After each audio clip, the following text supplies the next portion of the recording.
বন্ধ করতে হবে।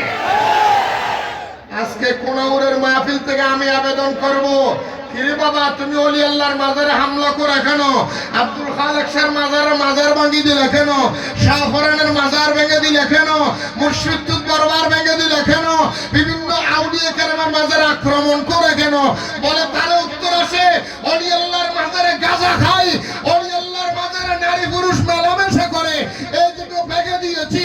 গাঁজা খাওয়ার অপরাধে যদি ওলি আল্লাহর মাজার ভেঙে দিতে হয়, শত শত মানুষ আহত হওয়ার অপরাধে, মানুষ মারার হওয়ার অপরাধে এই বাংলাদেশের রক্ত মাখা ওই ময়দান টঙ্গীর ইস্তেমা চিরদিনের জন্য বন্ধ করতে হবে।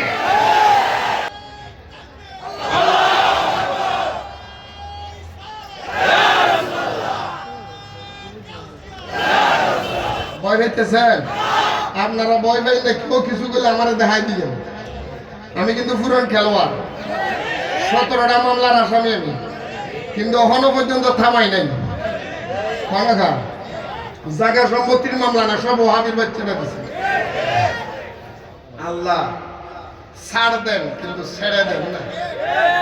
কথা বলে না কেন? নবীর সাথে বেয়াদবি করে কেউ টিকতে পারছে? কেউ টিকতে পারছে?